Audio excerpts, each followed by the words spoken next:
Welcome to the Tuesday, July 8th, 2025 meeting of the Carmel Clay Board of Parks and Recreation at 6 p.m. We'll have our roll call first. Secretary Katie. Yes, Jonathan Blake, Present. Jim Garrettson, potentially absent, Judy, Here. Jen, Here. Katie, me, Josh, Present. John Shapiro, Present. Reedy, and Mark. Present. We have a quorum, and I will call the meeting to order at 6:02 p.m. Please stand for the Pledge of Allegiance. I pledge allegiance to the flag of the United States of America and to the republic for which it stands, one nation, under God, indivisible, with liberty and justice for all.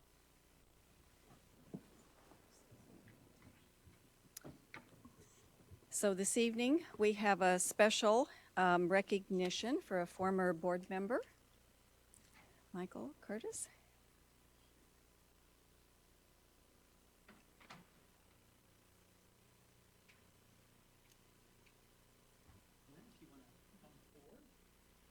I don't know how best to do this for the, you want me to come down and Why don't you hold stand that? there and Okay. say your comments, and we'll sort of stand so the camera can see. Okay, see because you we and want to then be we'll- sure we don't see just your backside.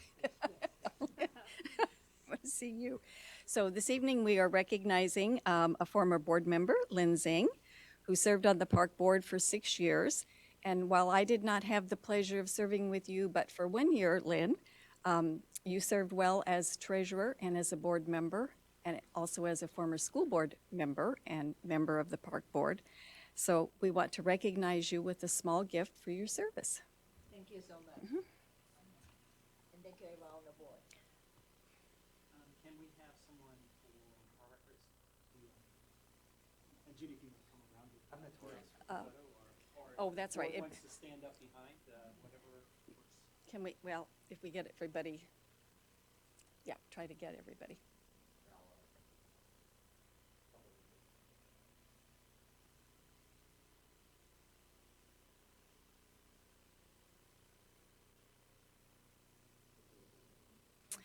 Thank you, Len. We appreciate it. We miss you.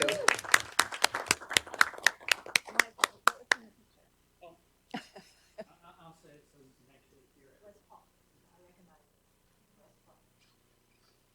Yeah, so the photo is a photo of West Park and a young boy that has a huge net with bubbles.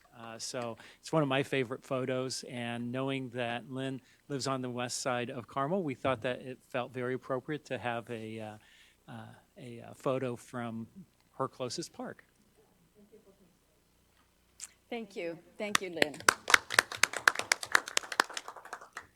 And as you know, you're not forced to stay for the entire meeting if you would like to go home.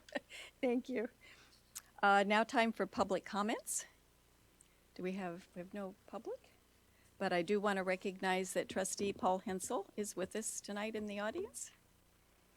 We'll move on to staff reports. Thank you, Madam President. Staff reports are included in your packets, and as always, I'm happy to answer any questions that you have. Can you hear me okay? It seems a bit muted tonight on your,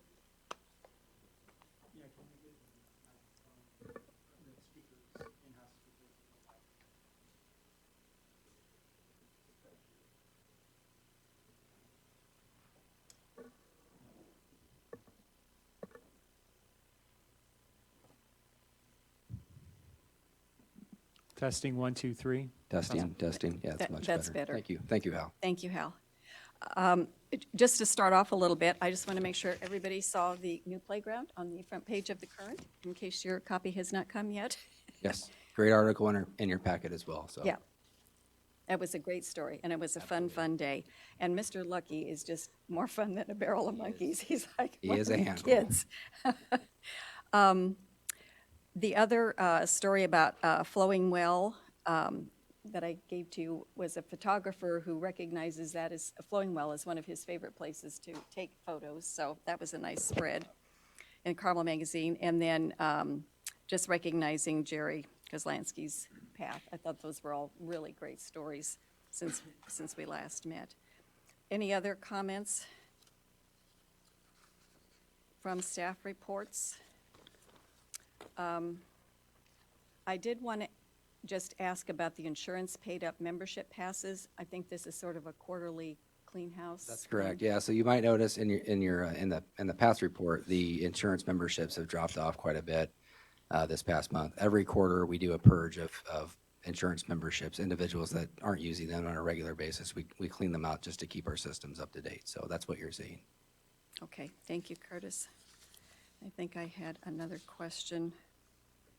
Oh, the number of volunteer hours. I just figured, especially for June, as awful as the weather has been and the heat, that It's been an interesting start to the year, particularly with the water park, but contrary to the weather, we've had great volunteer participation this year. In fact, our core services Adopt a Park program, Park Stewardship and Citizen Science, participation's up quite a bit.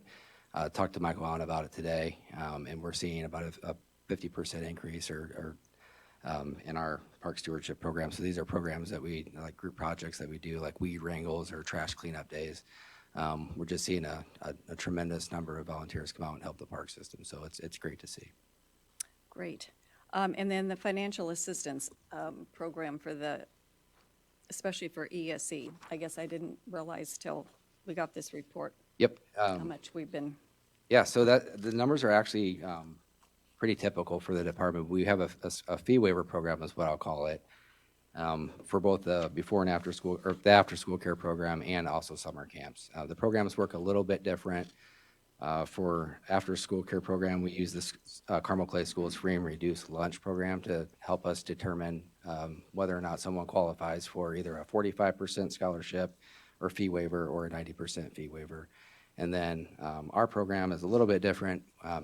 We have a little bit of a more, I'll call it a strenuous application process where we are verifying household income, and that determines, based upon poverty guidelines, what percentage of a scholarship you qualify for. So if you're wondering why the after-school care program scholarships are a little bit higher, that's a big contributory factor. and then do some of those MCC passes then track on that same kind of? The summer camp series scholarship application and the way that we facilitate it for the recreation and facilities division, so memberships and programs, they operate substantially similar to one another. So you can qualify for a 25, 50, or a 75% scholarship or fee waiver. Okay. Thank you. Any other questions for Curtis at this point? Okay, then we'll move on to committee reports, Finance Committee. Mark. We did not meet in the last month, but we do have a meeting next Tuesday at 6 o'clock at the administrative office. And I would like to invite all board members that have time or want to know more about budget processing that we do and get to meet some really interesting staff to attend, if possible. In that particular meeting, typically we have the department heads actually talk about their own budgets. So you get to interact with the department heads and ask really any question that you might want to ask if you have time. More than welcome. So I'd also note that I did bring budget binders this evening for the members of the Finance Committee, so you've got a week to review those. If you have any questions, don't hesitate to reach out, and I'll walk you through. We can sit down in advance of the meeting if you feel inclined. Okay, can we also get copies to others who want to come who might not be on the Yeah. Finance Committee? What I'll or- do is I'll email the full park board with a copy of all of the information that's going to be presented on next Tuesday. Okay, I don't know if we have enough binders at the office to create an additional 5 or so. If we do, I'll definitely make some up. or at least we'll have copies by the meeting. We'll have copies at the meeting. Yeah, we can have some extra copies at the Okay. meeting, absolutely. Then moving on to the minutes, Katie? Yes, I move to approve the minutes of the park board meeting on June 10th, 2025. Second. Any additions or corrections? Then all in favor of approving the park board minutes signify by saying aye. Aye. Anyone opposed? Motion carried unanimously. I love the numbered pages. That is easier to keep track. So That was Jen- a Michael Klitzing recommendation after last month's meeting, so. So Jen, I don't have to keep asking you to count my pages for me. Okay, now we are ready for the financial reports. Mark? Yes, I would like to move to acknowledge receipt of the consolidated financial report for May 2025, as well as receipt of the P&L statements for June 2025. Second. Are there questions or comments on those financial reports? We're ready for the vote then. All those in favor of acceptance, please signify by saying aye. Aye. Anyone opposed?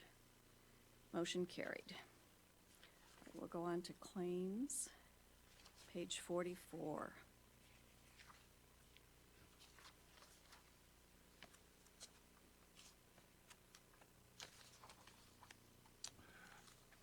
I would like to move to approve the claim sheet dated July 8, 2025, and approve the payroll wages and liabilities for payroll dates June 13th, 2025, and June 27th, 2025.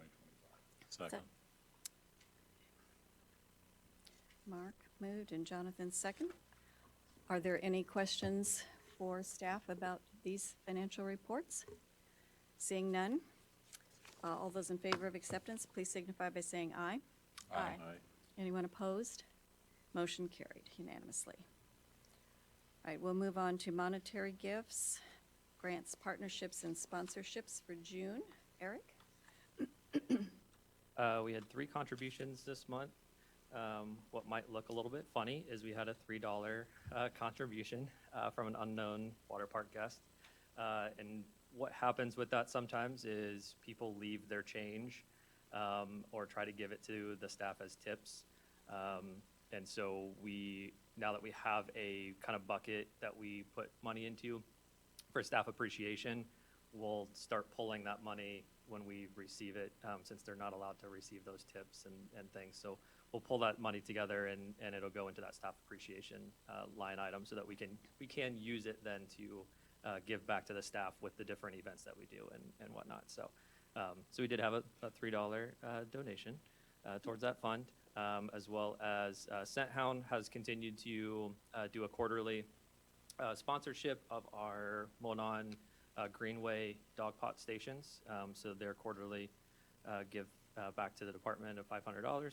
And then our anonymous donor for staff appreciation for their $100 donation as well. Okay, Jen? I make a motion to accept these monies as received. And again, I thank our anonymous donors as well as Scent Hound for being a sponsor as they continue that relationship. Is there a second? Second. Jonathan, thank you. Eric, could you tell us who Scent Hound is? Would not know that. I don't have a dog. They are a local. They are a local company that it's dog related. That's all I can tell you off the top of my head. I think they do grooming. Yeah, Is that what they're, okay, because I don't have a dog. pretty sure so- they're a grooming business within the Carmel area. So Oh, well, that's a very nice contribution. Every quarter they're, yeah, so they Doing have that? been. I think pretty much all of last year. It was one that Carrie had reached out to and had worked with them on a partnership. So they've been sponsoring our dog park stations along the Monon Trail for the better part of a good year and a half now, I think. how do we recognize them for that? So they provide us with their logos, and we put their stickers on those dog pot stations, so they say Oh, sponsored okay. by Scent Hound. So as you're traveling up the trail in that area towards like downtown, you should see their logo and Okay. their sponsorship on those. Oh, great, okay, thank you. They are a grooming service that's actually based out at Clay Terrace. So obviously, there's a good connection with dogs and why they're interested in sponsoring those dog pot stations. Well, perfect, and that's very generous. So, any other questions? Okay, all those in favor of accepting the monies signify by saying aye. Aye. Anyone opposed? Motion carried unanimously. Okay, we'll move on to new business. Director? So the first item we have for you tonight is consideration of bids that we opened for Founder's Park Improvement Project. As you know, over the last several years, we've done a lot of upgrades to all of our parks, thanks in large part to Clay Township and their impact program. One park that, at the time that we were doing all the improvements, was still in pretty good shape was Founder's Park. But if you think about it, Founder's Park now has the oldest playground in the park system. And it's really not that old when you compare parks throughout the state.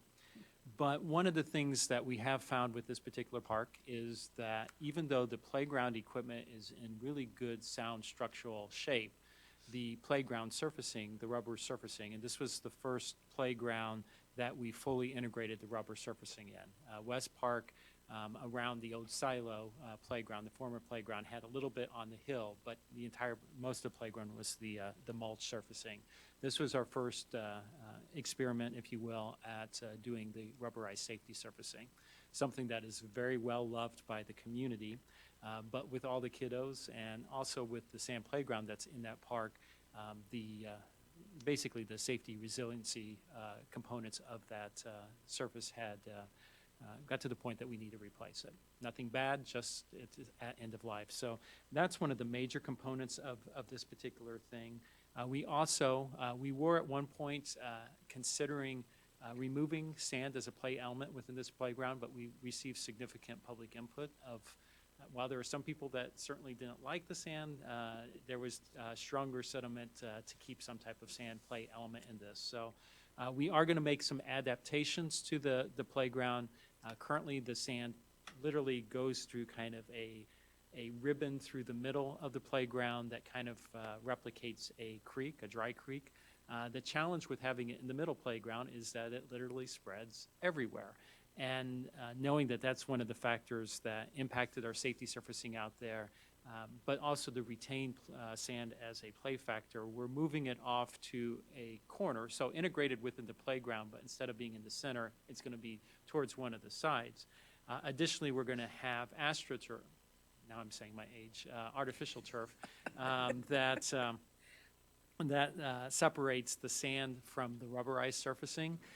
Our hope is that that serves kind of as an effective wipe-off mat to help get some of the sand off of it. We are also integrating the artificial turf and two other corners that will expand the play experience within the playground. So it's not going to feel like a one-off. It's going to feel more integrated within the playground. But that does expand the play experience within the actual playground area. We are, to accommodate the relocated sand play experience, we are relocating the kiddie swings that are now where the sand will be. We are going to be replacing, or milling all of the asphalt within the parking lot, and putting a new asphalt coat over that. We are, similar to what we've done in several of our parks, including Central Park and Cary Grove and Inlow Park, we're enhancing the fencing between the parking lot and the play experience. Right now, there's a wall basically there, sort of a landscape wall, but what we want to do is actually add a little bit of decorative fencing so that it's harder for the kids, if they're on the playground, to escape to the parking lot. It's something that's been well appreciated in the other parks that we've added that safety feature, so we're also incorporating it here. We are going to be putting a new entrance sign for the park, just so it fits with our branding. And then we are also going to be, one of the structural challenges that we had, and again, going back to the playground, is that there's the ramp that goes along the side of the playground from the north to the west and then connects to the large play structure. And that wall has been sort of floating out a little bit. And working with the engineers, we're going to be securing and locking that wall in place. It's not a structural issue today, but we want to prevent it from being a structural issue in the future. So we are addressing that as part of this project. We were very fortunate to receive 4 bids for this, which compared to some of our more recent projects, it's great whenever you have more than one. So we're very pleased with that. There was a reasonably close, when you're looking at the base bids, the low at 822 and the high at a little over $1.3 million. So the span wasn't unreasonable based on our experiences. We did have 2 alternates. Alternate 1 was the milling and repaving of the full entry, drive, and parking areas. And alternate number 2 was removal and replacement of the concrete sidewalks that go along the side. If you walk out there, you'll see a little separation between the curb and the sidewalk in places. So we were looking at what it would cost to repair that. After evaluating the base bids and alternates, we are recommending going with the lowest responsive and responsible bidder for the base bid and alternate number 1, which is Gillette General Contractors, and the amount of $909,000. We did not feel that the cost and the fact that we're not seeing continued separation between the curbing and the sidewalk, that it warrants spending the additional $185,000 for alternate number 2. That also helps us ensure that not part of this this bid, but at our next meeting, hopefully next meeting, we'll be bringing forward to you the direct purchase of a floating boardwalk system that will also create the opportunity for the public to actually more fully integrate with the pond, something that we've strived to do for almost the inception of this park. So ensuring that we don't go with alternate number 2 ensures that we have the dollars to be able to do that boardwalk, which will activate an area that's truly underutilized in that park. So it is our recommendation to award the bid to Gillette General Contractors, accepting base bid and alternate number 1 for the amount of $909,000. That's what is recommended in motion 1. And then motion number 2 is granting the director and assistant director, in conjunction with the board attorney and the engineer, to award contracts up to our purchasing authority, which is currently $75,000, up to the maximum amount that's allowed for the bid. With that, I'd be happy to address any particular questions you may have. Okay, go ahead, Jen. So it's been a while since I've had a young child. Are you redoing any shade or bench or anything like that out there? So some of the benches will be replaced and integrated. Also, the fixtures, the garbage receptacles will be. We do have the shade structures, so those are being retained in there. And then we still have the trees there. So we don't have any new shade that's going in there, but we're retaining all the existing shade that's in the park.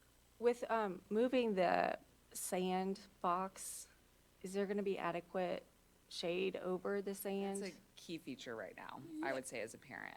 Absolutely. So there is a shade structure that is in and going over that sand area, so Oh, that will be great. retained.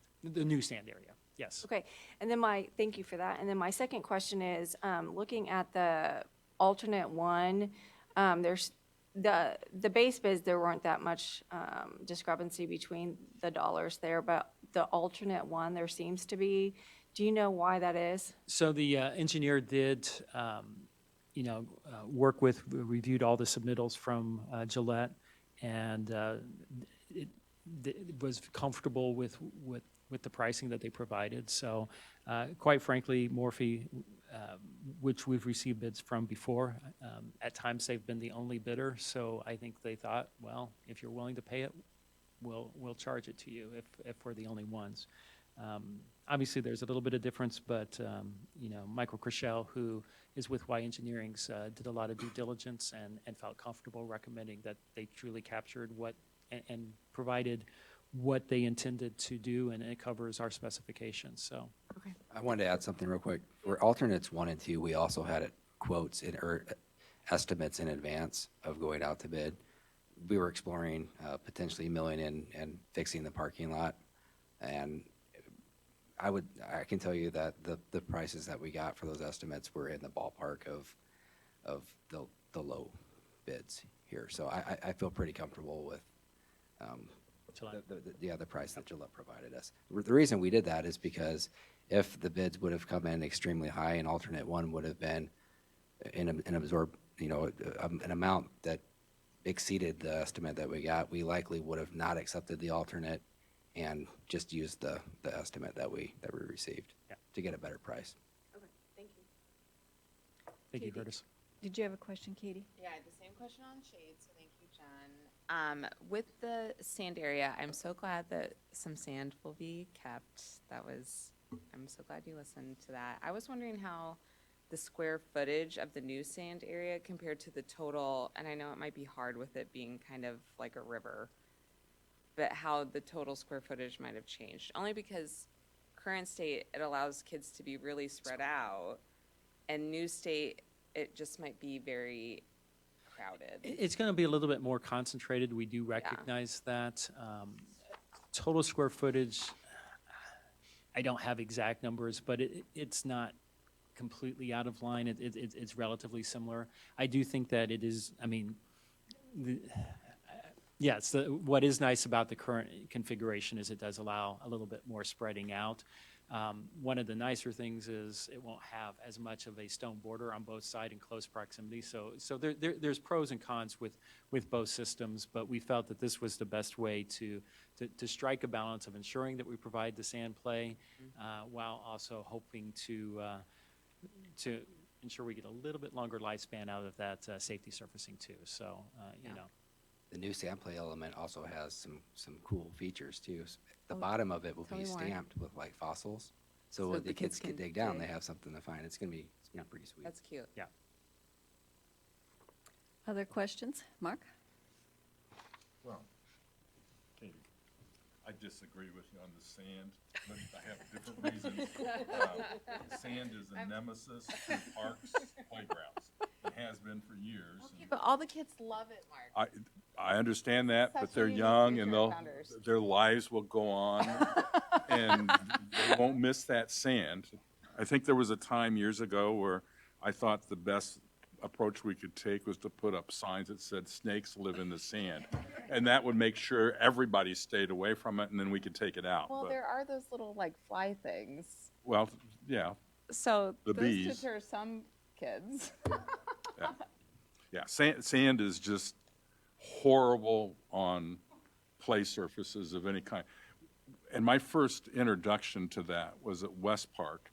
And I think probably the first week I started with parks, I had all these calls from city council people about what we were going to do about what they had named Concussion Creek.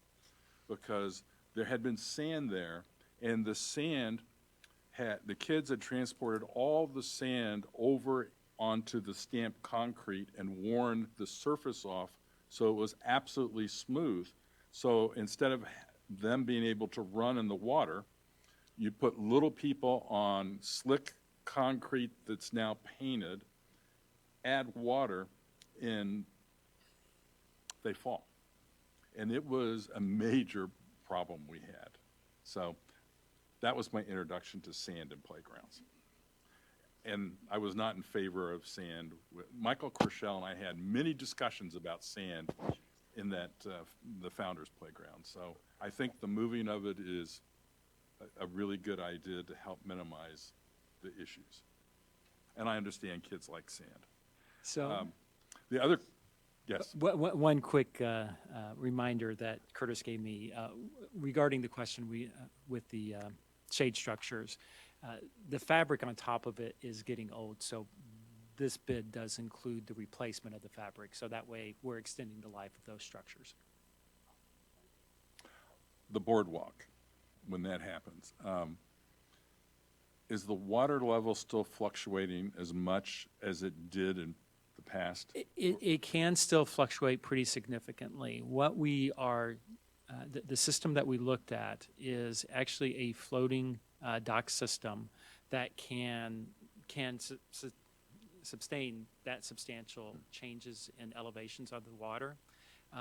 The ramps that will connect to it, I can't guarantee that 100% of the time when we have the highest water elevations that it won't be a little bit out of compliance with ADA, but similar to like any experiences along the river where we sometimes have to close down an amenity or at least give warnings that say that it's not functioning the way it's designed.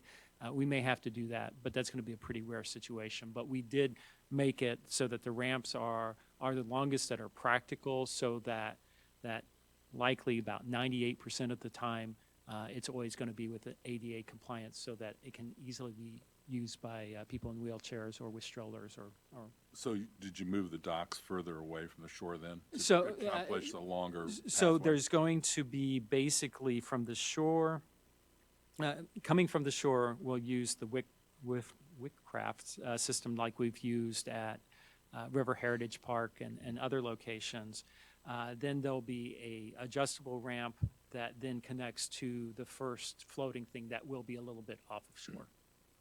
Did you take advantage, or did they take advantage in the design of the shallow areas so that you can get the walkways further out onto the water? So we're actually going to go around them, which actually gives a much longer experience than what I was originally envisioning, because at first we were looking at a stationary system that would connect to those islands, or sometimes islands. And as we were looking at the practicality of it and taking into consideration ADA compliance, we ultimately determined that the floating system was going to be more practical, more cost-effective, and give us a longer water experience, which is what we were striving for. That's phenomenal. So it gets you close to it. You can kind of, it sort of wraps around it, if you will. The initial part of it, and I'll have a better illustration when we bring it to you for consideration.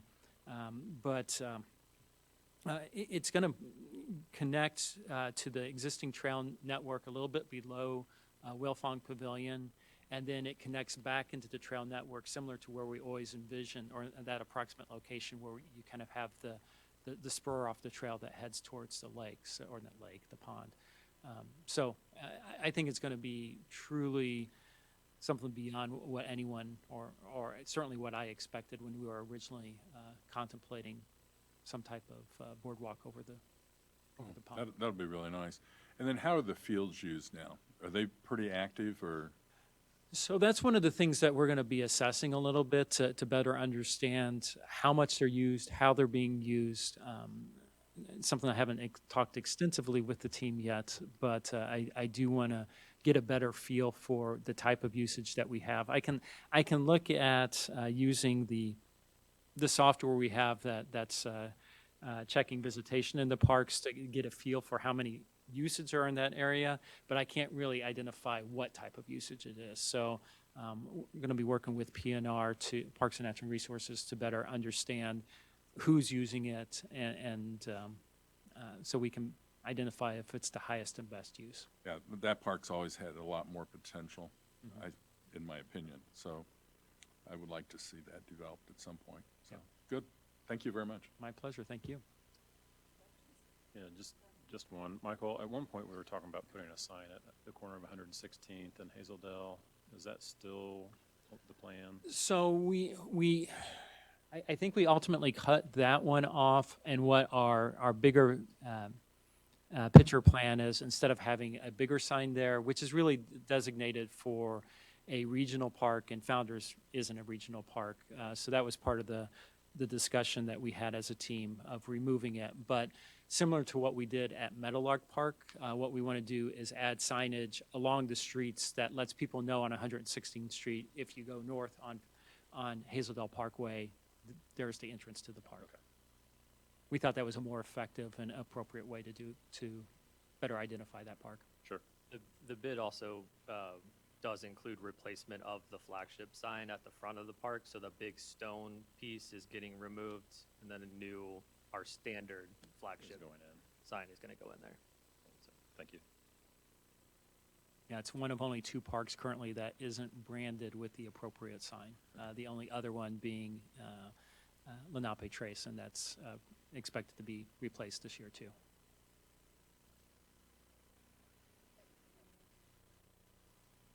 Any other questions? Then before we take the vote, I'm going to add to Mark's park lore about flowing well and the water.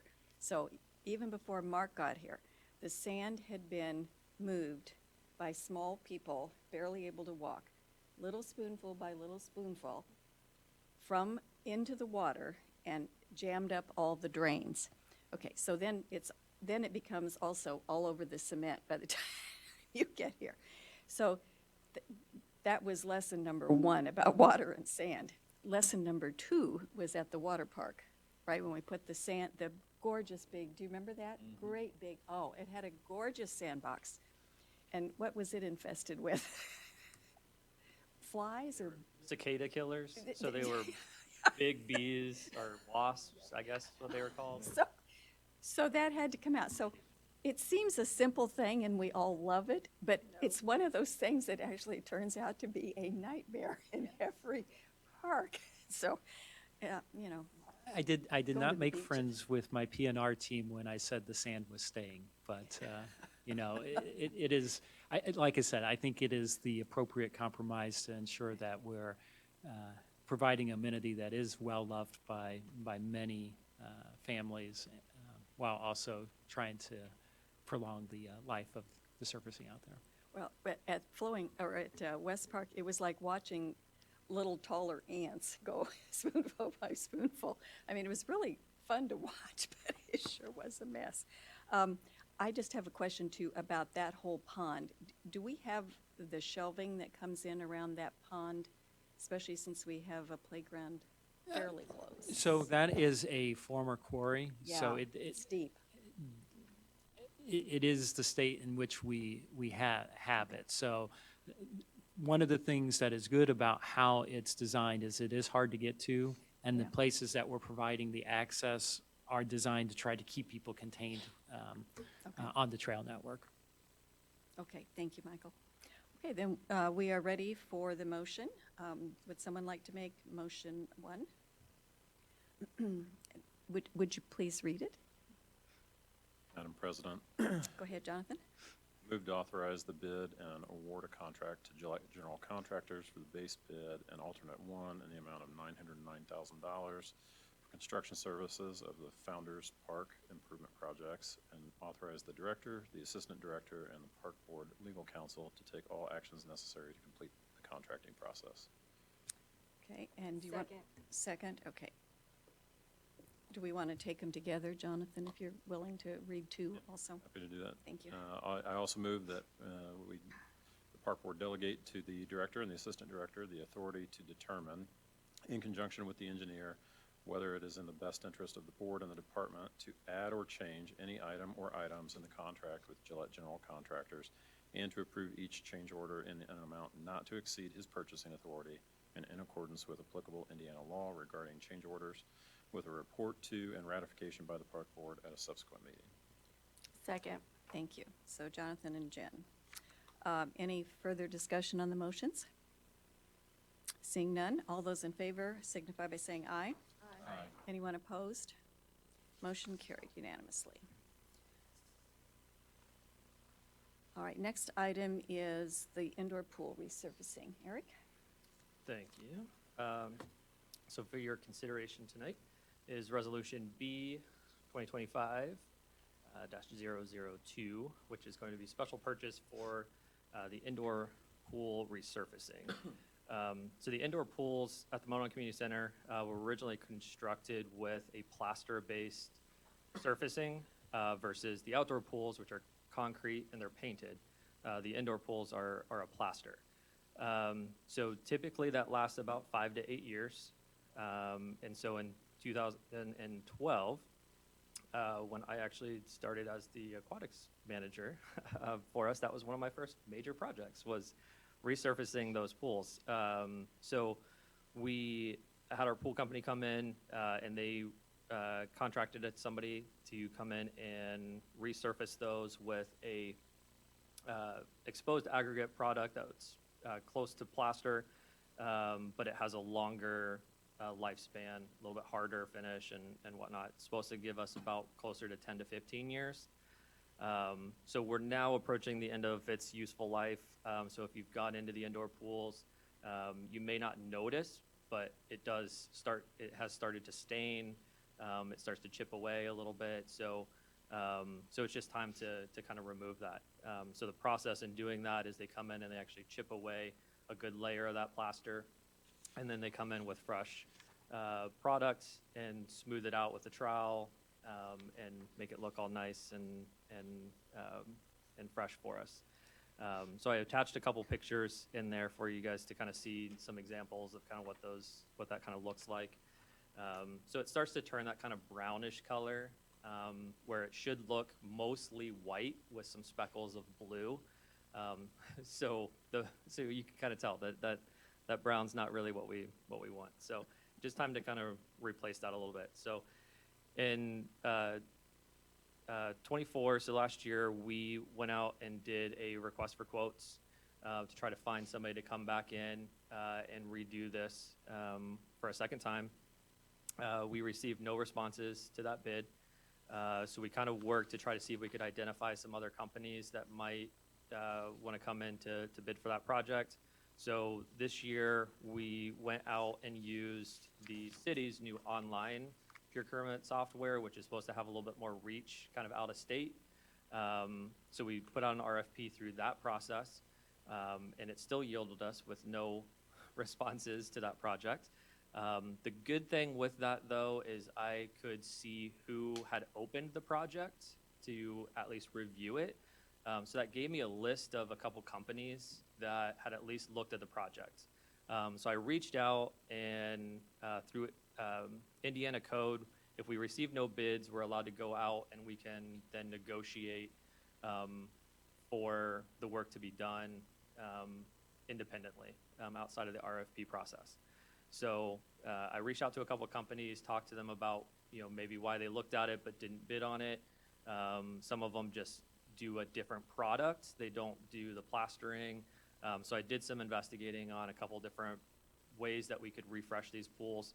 But finally found a company out of Louisville, Kentucky, Phoenix Pools, who does do the replastering and does use an exposed aggregate product that is going to have that same kind of lifespan, 10 to 15 years. The benefit to this product, too, is that it can be polished.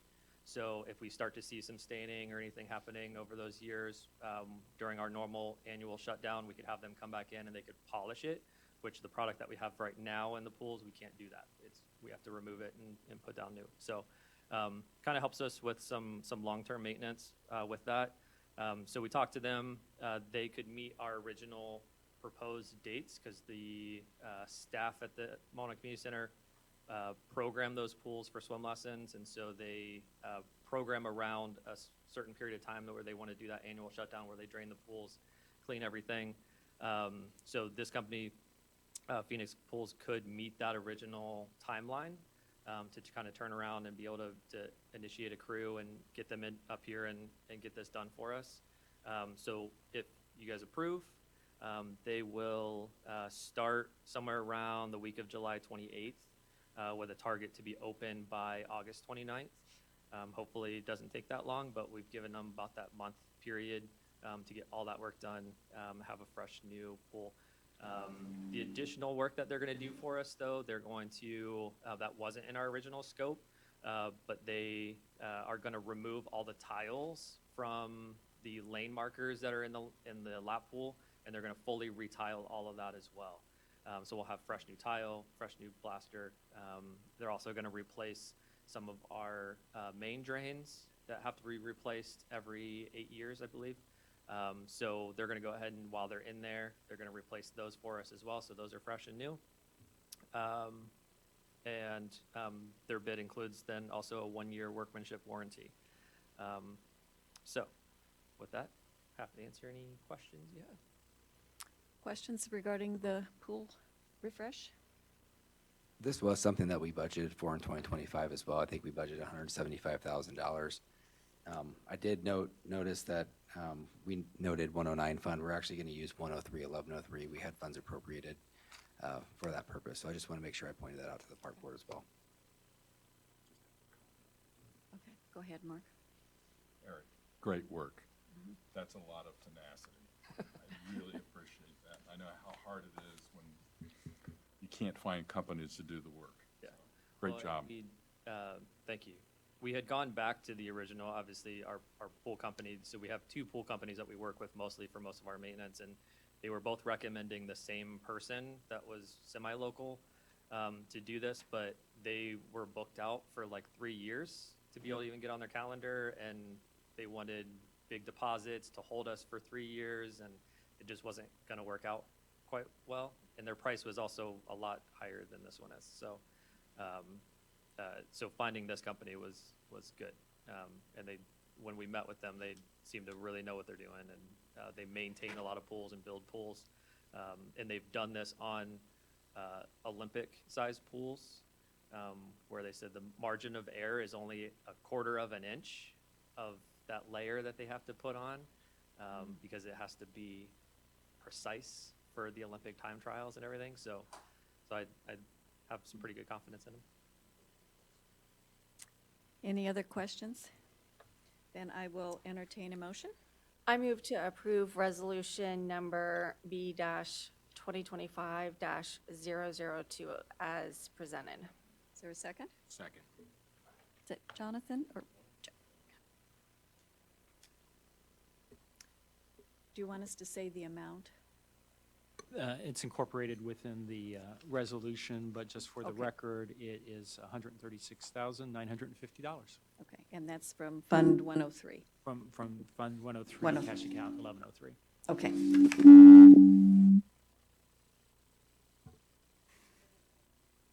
Any further? Any further questions? Okay, we're ready to vote then. All those in favor of this resolution signify by saying aye. Aye. Anyone opposed? Motion carried unanimously, not automatically, unanimously.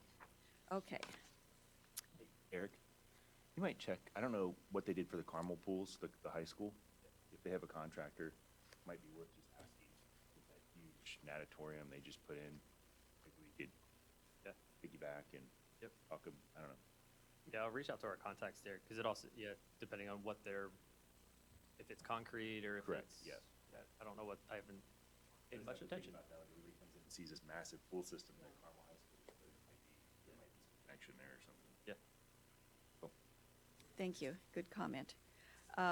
Okay, now we are ready to go on to old business on the RFP Evaluation Committee. Michael? Yes, thank you. There's only one item in old business for you, consideration of Resolution P 2025-003, amending the appointments to the Request for Proposal Evaluation Committee for Bear Creek Park.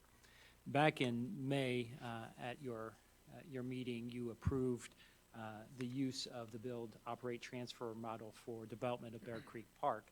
And as part of that resolution authorizing that, you established a RFP evaluation committee that's tasked with preparing the RFP, assessing the responses to that RFP, and making a recommendation to the park board, with the park board having final decision authority over who ultimately proceeds with development of that park. One of our challenges is, since that appointment to the committee was made, is that there's been some personnel changes at the city of Carmel, and the individual representing city administration is no longer with the city. So what we are recommending is adoption of this resolution that restates the committee, adding or swapping out the previous chief infrastructure officer with city engineer Bradley Pease, and then it retains all the other members, which were city councilors Rich Taylor and Matt Snyder, park board members Mark Westermeyer and Jonathan Blake, myself as the Parks and Recreation Director, and then also we would retain Brian Bosma, our park board attorney, and David Ford with CTI Construction LLC, our owner's representative, as advisors to that committee. So literally, the only thing we're changing is swapping out the former chief infrastructure officer with the city engineer. But we need to do that formally, so that's what this resolution will do. With that, I'm happy to answer any questions you may have. Okay, how do you want us to read this? Basically, all we need to do is move to approve resolution P Okay. 2025-003, and that takes care of everything else.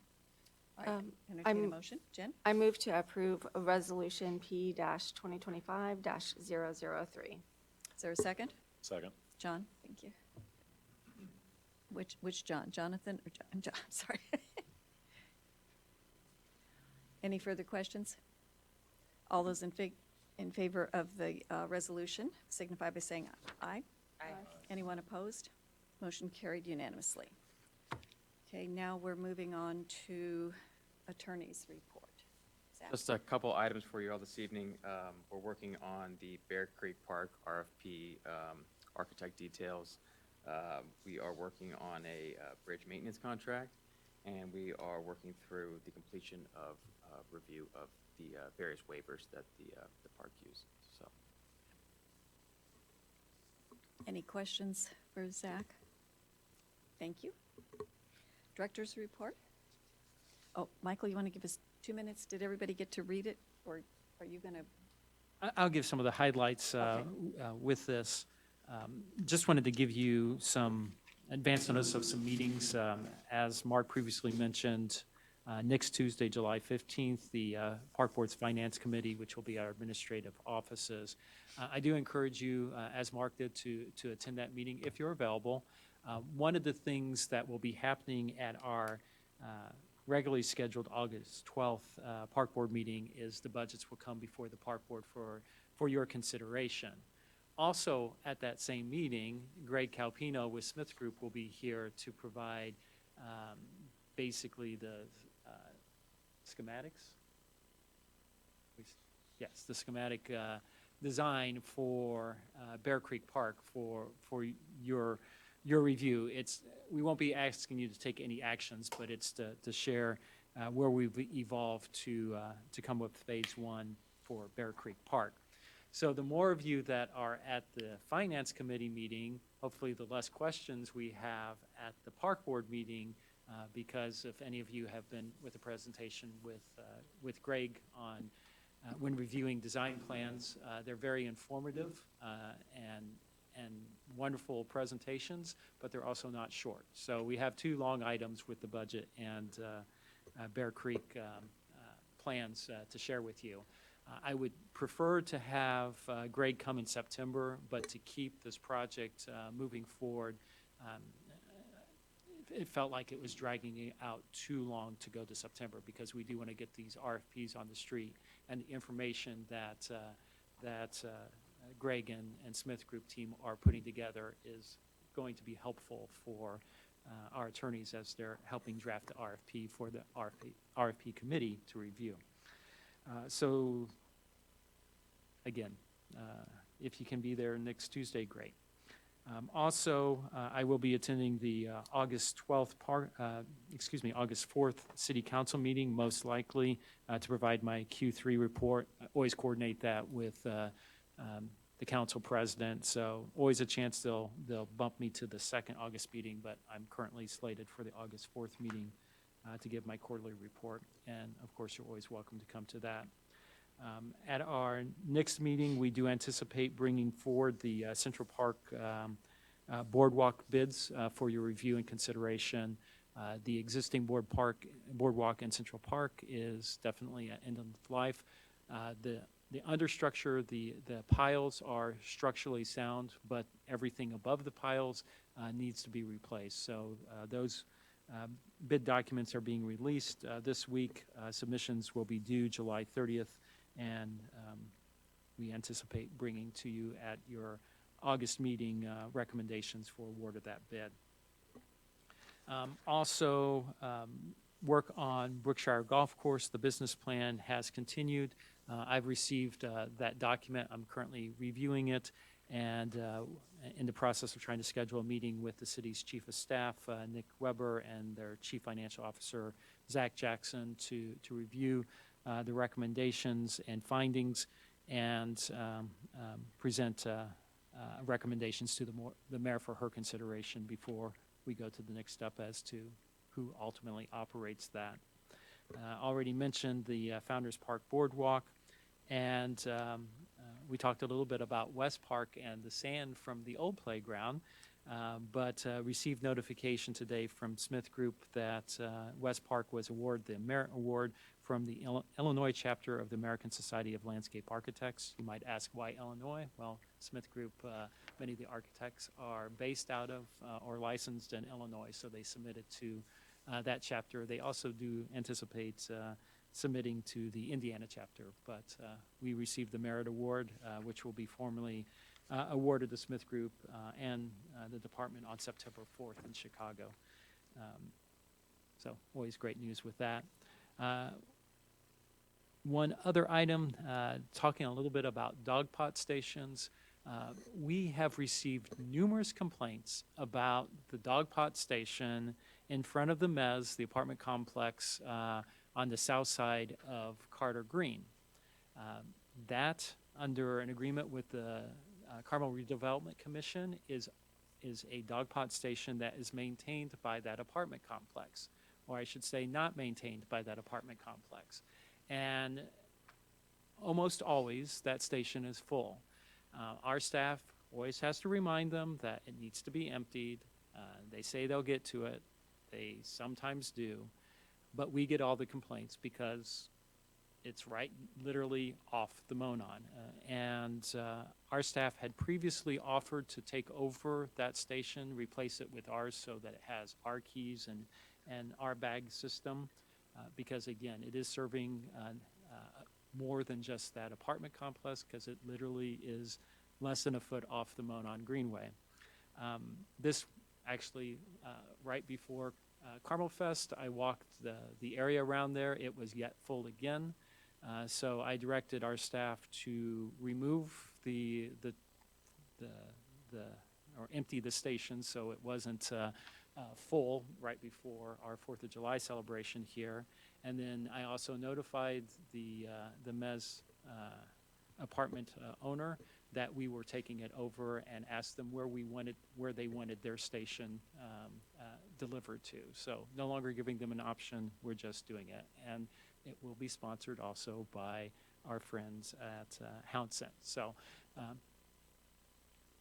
every now and then those proposals that are negotiated, private sector taking care of amenities, park-like amenities, the theory behind it sounds great. An expense, although not a great one to the department, being offshored to the apartment complex, but when we're the ones that get all the complaints, it's not worth it. So thank you, CRC, for your efforts, but we're taking it over. With that, I'd be happy to address any questions you may have. Questions for Michael? Not a question, but a comment on the last item that Michael brought up. Curtis, I appreciate you allowing me to vent to you the other day. I knew without a doubt it was not our staff that allowed that to go empty or the bags to go empty. I just happened to walk by there with my dogs and found no bags available. So The irony in that report is he didn't know that you texted me last night. So. well, okay. Well, I appreciate it anyway. So, But yes, Jonathan had a similar experience last evening, and we talked about it today. So that felt like a dagger. So I just wanted to. Well, it was very frustrating for our team because they take great pride in keeping our parks and greenways in great shape. And, this, even though it wasn't ours, reflected on us. And they were so frustrated, and they were frustrated by the lack of response by the apartment complex. So that's why I used executive authority to make an executive decision. So it's empty, but there's no bags to pick up after the dogs right now. And so basically, because their station, and if you look, it's a different color than our stations, it's a different system. So we don't have a key to be able to replace the bags. So we're literally, plus there's this crooked, and I have this thing that I hate, crooked signs or anything that's mounted. So we are pulling their station, we're putting in our station to our standards so we actually can service it.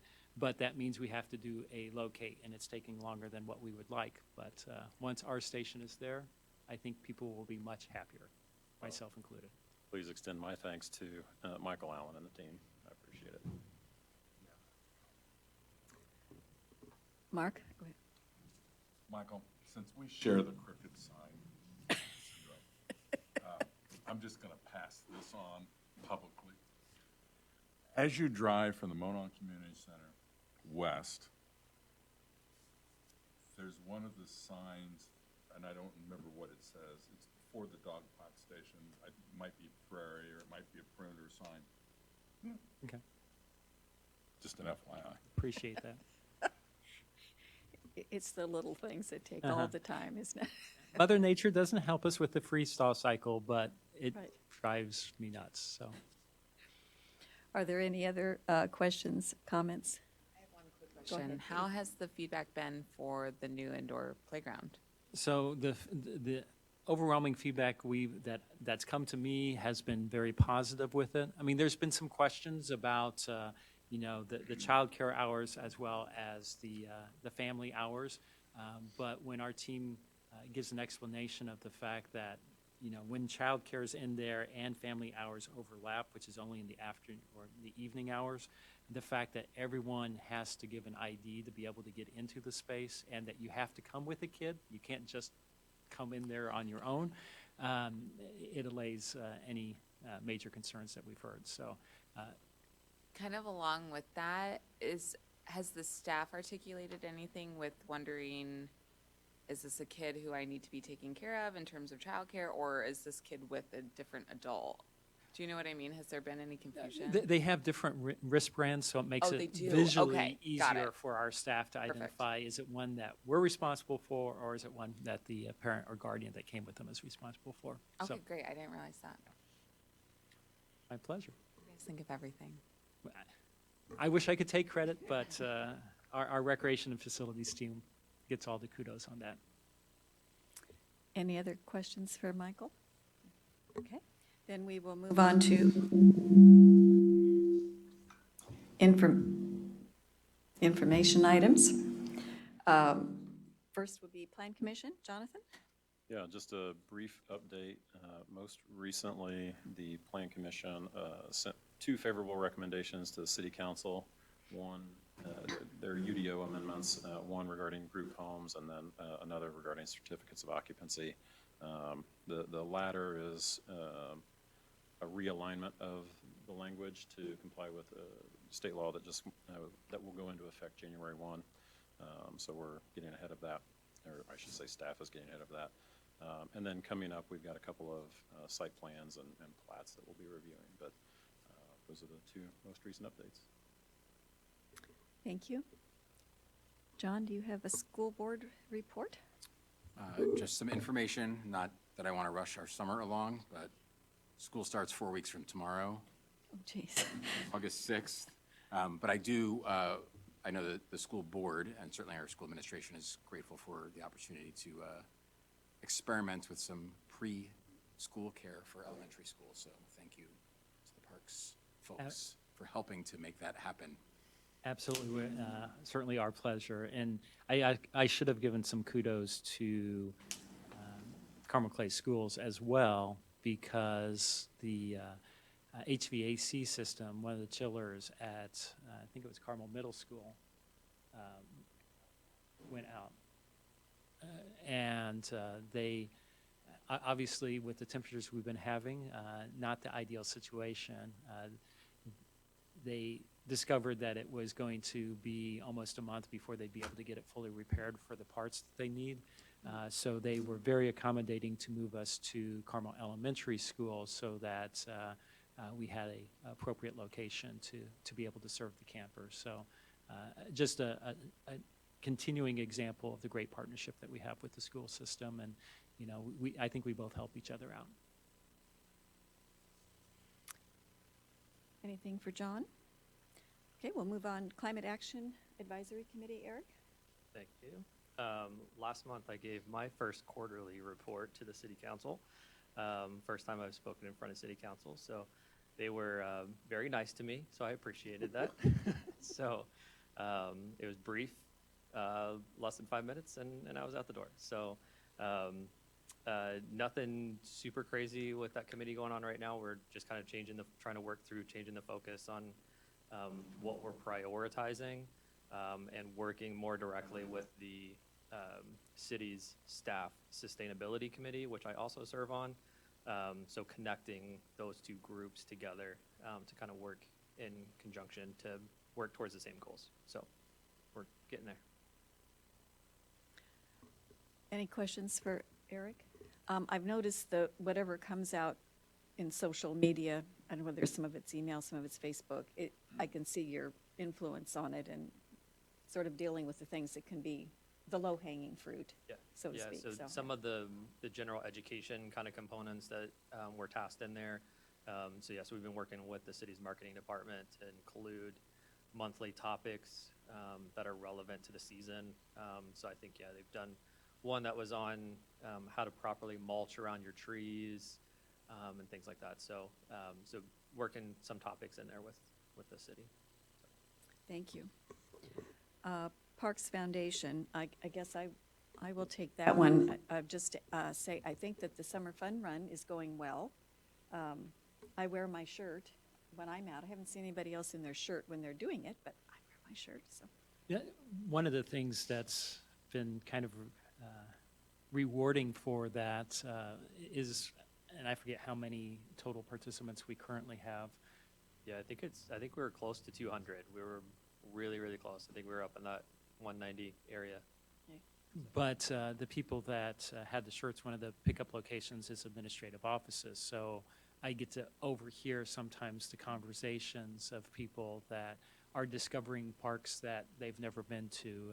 River Heritage was recently on the list of places to visit, and people were just, amazed of that incredible park and trail system that we have there. But it doesn't matter. I mean, when I've heard the people come in, it doesn't, whether it's River Heritage or I think West Parks this week, the stories that you hear and the connections people are making and the impact that we're having for so many residents of different ages. It reminds you of why we do what we do.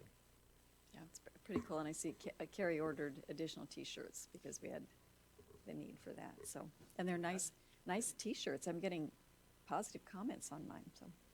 And we had a good number of families, so that's been kind of cool too, to see some of the families coming in with the kids and picking up their T-shirts and them all going out for those walks together and stuff. So. Good. I think that's it for Park Foundation. Okay, Park Board comments. I just want to start off by saying the grounds look absolutely gorgeous, and considering how hot, I know we've had a lot of rain, so we've had rain, but everything just looks beautiful. So if we pass that on to John and his crew, they're doing a great job outside. Absolutely. Other Park Board comments? Mark? I think we need to consider, Michael, a board orientation. Since we have so many new members and we're going through these projects, I'm not sure everybody's had an opportunity to understand how a project occurs when we're talking about schematic and then we've talked about how the designs proceed and those kind of things. I think that would be helpful. Absolutely. I know now's not a good time. And maybe that's usually a fall project, and there's a lot of stuff in the fall too. But I think what we need to do is come up with a date range that maybe board members could attend, and then we work on a structure that would get them up to orientation like we used to do many years ago. Absolutely. Fully support that. There's just so many new people now. Any other comments, questions? Trustee Hensel, do you have anything you would like to offer? Did great work with you guys on the bridge over the White River. Yeah. It's moving along really nice. Talk to Michael about it about once a month. Looks like we're right on schedule to get this thing completed. Some issues maybe on the other side of the river, communication, we got that corrected, so everything's going along with that. That's going to be an iconic bridge. That is so cool. I have a friend who's been out there taking pictures, sending it to me, apart from the ones you send out occasionally.